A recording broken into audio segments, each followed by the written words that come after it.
After a brief break, it's race week once again. This week we are in Australia for our first race at Albert Park since 2019.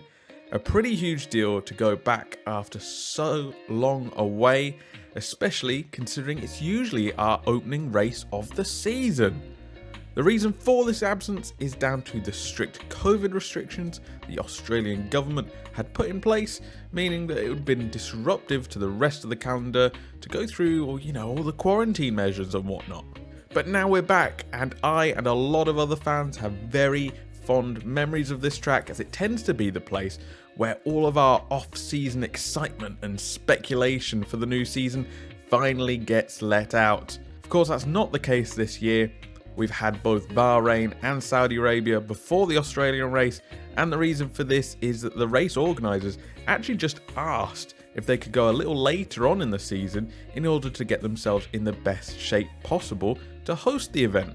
Not to say the organisers have been sat idle while F1 has been away, far from it in fact. We've got some interesting track updates that we'll get to see in action for the very first time this year. It's said to result in a faster track, with a small decrease in overall track length to just a little over 5 kilometers, dropping down from 16 corners to 14 corners. Overall, we'll be racing for a total of 58 laps.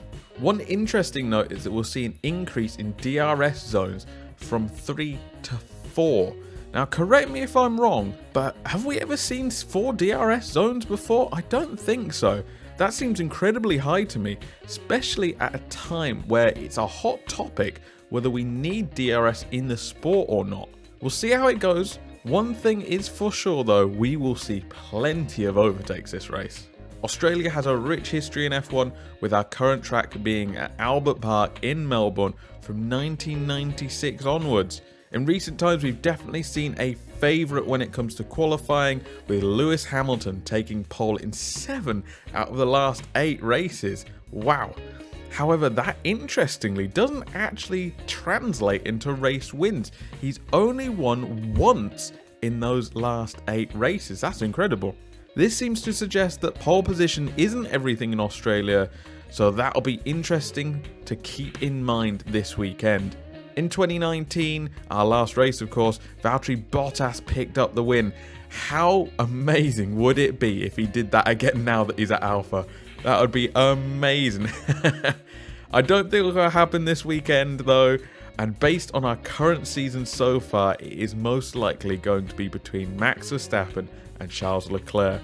Neither of which have actually won this race before, so we could see somebody new at the top step. In fact, Red Bull have only ever won in Melbourne once. That was in 2011 with Sebastian Vettel, while Ferrari have a total of 8 wins in Melbourne. The last of those being in 2018 with that man Sebastian Vettel. Now that would be a talking point. Vettel coming back from COVID in his Aston Martin to win in Melbourne. Now I am all in on that. That actually leads us really nicely into the news for the weekend, with the main update being that Sebastian Vettel is back. Our 4-time champion has missed the first 2 races of the season so far with COVID, being replaced by Nico Hülkenberg of course. Vettel's back in the car this weekend though, and he's got a lot of catching up to do, so it'll be interesting to see how he gets on when he's back up to speed. The Aston Martin seemed very slow this year, but can Vettel unlock something that Stroll and Hülkenberg haven't showed us so far?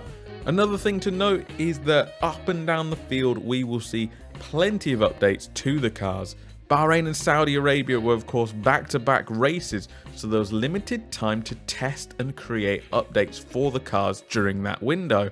Now, however, there's been some time between the races, so the teams have been able to sit down, review the data, make changes, and get those parts made. So it'll be fun this weekend to try and spot any changes to the cars as they hit the track. We also have one major livery change to look out for, and that's with the Alpine team. So far, they've been using the BWT pink livery, but from this race onwards for the rest of the season, we're going to see them in their half blue, half pink monstrosity. So don't worry if you're thinking, where is that pink team from the previous 2 races? They're still out there, they're just blue on the front and pink in the back. For my driver to watch this week, there can only be one driver, right? It's gotta be Daniel Ricciardo. You thought I forgot about him, didn't you? But he's the resident F1 Aussie, and we've got to watch him at his home race. I'm also secretly hoping that McLaren improve too, so a 2-for-1 in there. For team to watch, I'm actually going to go with Alpine this week, and that decision is largely based on their performance in Saudi Arabia, because I fully believe they would have had an amazing result if Alonso and Ocon didn't fight each other for so long in that race. Now granted, that fight was pretty good, but for the team's perspective, it was obviously pretty terrible. They could have got a lot more points if they didn't fight each other. So I'd love to see what they can do and how they actually stack up to the teams around them, like Mercedes, when they're not taking time off each other. What do you guys think? Are you excited to be back in Melbourne? Let me know in the comments and over on social media at Race Report Pod, and I will catch you on Sunday for the race review.